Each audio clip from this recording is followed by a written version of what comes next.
Alright guys, welcome back to the Tamiya Nakajima Ki-84 build log for the Styrene Syndicate Pacific Theater group build on Facebook. This is going to be part 4, I think. I'm pretty sure part 4, but who knows. I should know though, but I don't. Obviously this... we're going to be working on the cockpit today. I've already detail painted and weathered this side, put in the instrument panel decal for that half. But all I've done for this half is detail paint it. You can see, I didn't spend a lot of time, just black and a little bit of silver. Made sure that the instrument panel was black, even though the decal for the instrument panel is black with the dial faces, so you don't really need to paint that black because you can't see through the decal. Also, the engine is painted and buffed. That's all we're going to do to it. Remember, this is just a practice piece for me. I'm just doing this to practice natural metal finishes for aircraft and a few other things, but that's why I'm not doing a lot on the interior. I'm not rushing it, but I'm not taking a lot of time because I want to get to the exterior so I can really practice on the paint weathering of a metal aircraft. Now, for the weathering of a cockpit, or really any weathering, there's a couple ways to do it, a couple ways I used to do it, but we'll show you the way now. It's, again, because this is a practice piece, the things I've been doing have been quick and easy. Paint jobs haven't taken a long time. I mean, you can see from the seat, the cushion on the seats actually painted kind of bad, but we'll fix that. But as far as weathering cockpits like this, there's a few ways you can go. You can do an acrylic weathering wash. I don't have any of the right color right now. I have some of the UMP dark dirt and I think concrete washes, which wouldn't work good for this. You can use just regular oil paint. Here's some Winsor & Newton Artist oil colors. This is raw umber. That would have made a good shade. You just thin this. I use mineral spirits, but a lot of people thin oils with a lot of different things. Or you could use an ink. This is Winsor & Newton, just regular ink. This is the black Indian ink. They have this in a lot of different colors. This comes in handy for a lot of things too. Or you can use a pre-packaged enamel wash. This is Mig's streaking grime, which is what I used for this because it's a nice dark brown color to highlight with the green. Now I do have one of Mig's interior washes. This is Mig 1003. I think this came with the British cockpit set, I think.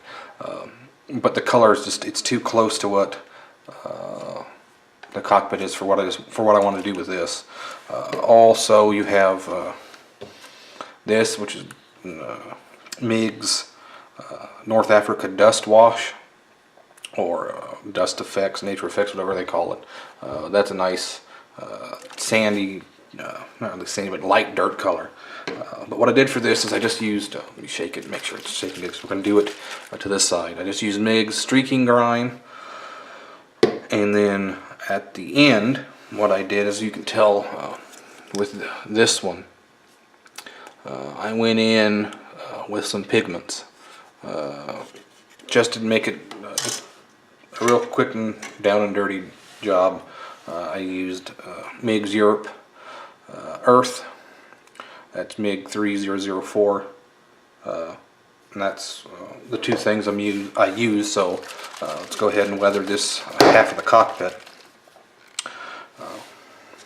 So I shook it up earlier, so I just did a quick shake now, and I just use I'm going to use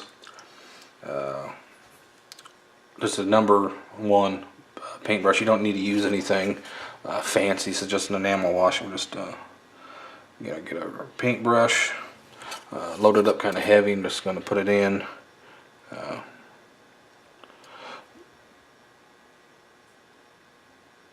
of places. Yeah, I'm putting it on kind of heavy. Normally you wouldn't necessarily do this. Now this is going straight over paint. I didn't seal the Tamiya paint with anything, so it's been curing now. Well, it's been sitting, so there you go, washes on. The paint's been sitting for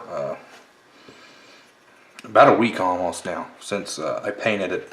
I was going to do some stuff video related earlier or later last week, but I didn't have time, and then the weather got kind of bad here, so I couldn't really do much, because the shop I'm in, or the room I'm in, is really just a cinder block building in my backyard, and the only heat's a portable heater, and it has to be on for a couple hours before it's actually warm in here. And of course I can't have it on when I'm doing videos because it's a little loud. So that's why I'm kind of not been in here a lot, because in the mornings on my days off when I get up, it's like high 30s, low 40s in here, so it's a little cold to come in here and do much. So I'm going to let this sit for a minute to kind of dry. Now I don't want you don't want it to dry completely, but you want it, or at least I always prefer to have it dry a little bit, and then it seems to react better when you come in with the mineral spirits to clean it up, which is what we're going to do. We're going to come in with the same number 1 paintbrush, dampened with mineral spirits, and we're just going to feather it out and clean some of it up, and then we'll put some pigments at the bottom, then we'll put the decal on, and then we'll close up the fuselage. Now I am just using regular clean strip odorless mineral spirits for brush cleaning and for thinning and diluting and cleanup of all the enamel washes I have, and same thing I use for the ink and my oil paints. Now while that's drying, we'll go and I'll show you one of the things I've done is I've taken some, it's kind of hard to see with this gray plastic and gray filler, taken some Mr. Surfacer 500 and gone in some of the places on the wings and even on the fuselage, a few places where I messed up some of the panel line scribing. I found so far that it's probably going to need a second coat on most places, but the Mr. Surfacer 500 really it levels real well, and it's liquid enough that it'll flow into those panel lines that I've scribed on accident, and it doesn't really go anywhere, and it's lacquer based, so it'll eat in and bite and hold real good, so when I sand it won't be a problem. In fact, I had to fill a little bit right there. I know it's hard to see with this gray plastic and gray filler, but I'll probably need to go over it again. But one of the things that I'm going to have to do, which I failed to mention when we talked about scribing, is there's still raised detail, because I didn't sand it off before I scribed, and the panel lines I scribed in didn't necessarily take them out. So when I go in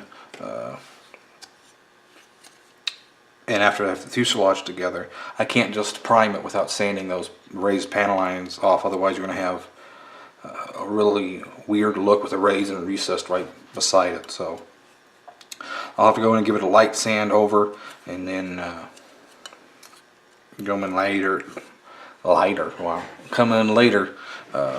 with primer after it's sanded smooth. But back to the cockpit. This should be clean enough now, and we'll zoom you in. Sorry, the camera's going to get a little bit shaky. And I'm going to dip that number 1 paintbrush in some mineral spirits, unload the brush of thinner, and then just come in and move that wash around. And then when it dries, it'll really show up good. So let's focus on the top, where it'll be visible but not so much. When your brush gets loaded with the wash, you can just the washer remove and just clean it off on a tissue like that's what I'm doing, and then you just go back and you clean up where you don't want it. You know, this isn't hard to do, but it can take a bit of practice to really get in and figure out how to diffuse it right to where you come back it's not just still all super dark. So it just takes a little bit of learning how far to take it back, because you still want to leave some of it. You don't want to take it all away, otherwise what was the point of you putting it on in the first place? And I think that's the hard part, is figuring out how much to leave, how much to take away to make it look like how you want it. I remember when I first started using a lot of the enamel washes, I'd put them over a gloss, and when I go to take them off, it seemed like it would all come off, which defeats the purpose. So I had to start putting them over flat or satin coats, and that helps them stay a little bit better. And then we're almost done with this. Or like this, I don't, half the time now, if I'm going to be doing this to a cockpit or some other vehicle, I won't even clear them at all. I won't overcoat any of the paint. Now, one of the things I want to do now is, you can see all the panels are dirty. I'm going to come in and hit the center of the panels to try and clean those up, so the wash is more just concentrated towards the outsides of the panels, where the dirt and grime would naturally accumulate. Wow. Well, where the dirt and grime would naturally accumulate, gather, whatever. It would have been the easier word for me to say. And it gives you a little bit more realistic look. But again, I'm not going to spend a lot of time on this. In the bottom, again, we're going to put some pigments in, so we're not going to worry about that too much. But up here, one of the things that's hard is right. See if it'll focus. Right under where my finger is, right by that instrument panel. Some of the streaking grime got in there, and I haven't hit it yet, so it's really dark. And if you leave it, it's going to stay like that, which will really look odd when you come back again. So I'm fairly happy with it. I'll fine-tune some of the areas up here, where that control wheel is. Do that, and that's about as far as I'll take it. I'm not going to add any more, take any off. I'll leave it the way it is, and let it start drying. Now, one of the things I'm going to do is, you can see on the instrument panel, I got a little bit of the thinner. So what I'm going to do is I'm going to take a clean, dry brush, and I'm just going to go in and sort of hit that thinner and just hit it like that over and over and over and over again to try and help it dry, because one of the things I want to do before we put the pigments on, we're going to put that instrument panel, the decal for the instrument panel in. Now, the way I do decals for the most part is I just use typically distilled water and a little bit of microset. Or if I'm out of microset, I'll just do a little splash of white vinegar. That'll do pretty much the same thing as this. And then once the decal is on, I'll come in with some microsol. For the majority of decals, that works for me. If that doesn't work, I'll come in with some Solvaset. But here I just have regular distilled water with some of the microset in it. I have the instrument panel decal, which has already been cut in half.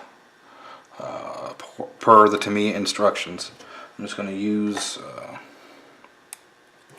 some tweezers, put it in and let it sit for a few minutes. Now these are what's Pixnor or some weird off-brand of iFixit or other brands of tweezers like this. You can get these on Amazon for, I think it was $12 for like 7 or 8 of them. They're all different sizes. This one was flat. Then they have a long, skinny pointed one. Then they have one that's shorter and fatter. They have one that are angled. But they're very useful, and they're very, the pointed ones are very fine and very sharp. You can really get in there and move decals or other things. Now, one of the tricks for micro sol that I've been doing ever since I spilled half a bottle is, if you're going to be doing a lot of decaling, you can put more in, but you just take a little and you pour a little bit in the cap, and then you just leave the cap here, and we'll work with the cap and we'll move this bottle out of the way to safety so we don't knock it over and spill a bunch of micro sol. And now I always use the same number 2 flat paintbrush for decaling. It has a real long handle on it. That way I always know this is for decaling. I don't use it for anything else. This is it. So while that's sitting in there, we'll take this part of the fuselage, and we'll take some of the decal water, unload some of it, and we're just going to pre-wet where the decal is going to go with some of that decal water, which has the micro set in it, and it'll just help it lay down a little bit better. Now we'll go in and we'll check the decal, see if it's moving. It is. So we'll go in and we'll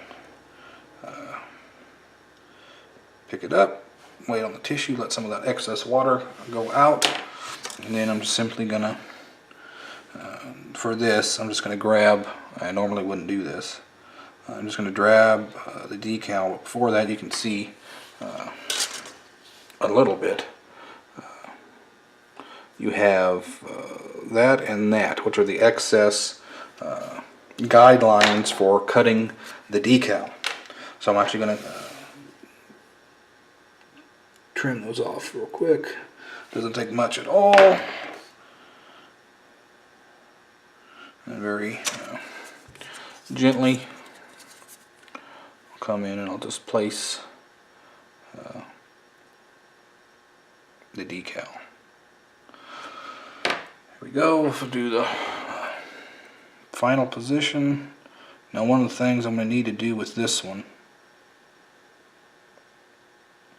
is have it overhang just a little. Then it should, because the other decal I have too far that way. Otherwise, if I don't do that, or if you don't do that, when you put decals like this together, you're going to end up with a weird, really weird gap in the instrument panel. So then come in with a Q-tip, get all the excess water out, make sure this is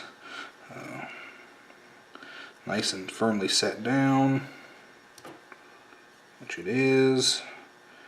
I don't want to curl that edge too much. So there's that, and then we'll just take this, make sure it's dry, get some of the micro set, get a lot of the excess off, and then just come in and give it a quick coat. Now, since this is a flat decal on a flat surface, I'm not going to bother with probably more than maybe 2 coats of the micro sol, because you're not going to need it. It doesn't have anything to conform to. It's probably dry enough down here where we're going to put the pigments. And again, we'll just pull Mig's Europe Earth is Mig 3004. Paintbrush, dry. Get a little bit of pigments, not a lot. I'm just going to put them down and rub them in. And I always just give it a quick blow. There you go. That's all you can do. Thanks for watching, guys. So far I'm enjoying the practice. And some parts not doing, like the scribing screwing up. So I'm really looking forward to getting this fuselage together, which next time you see it, that's what we'll be doing. So thanks for watching, guys. Catch you later.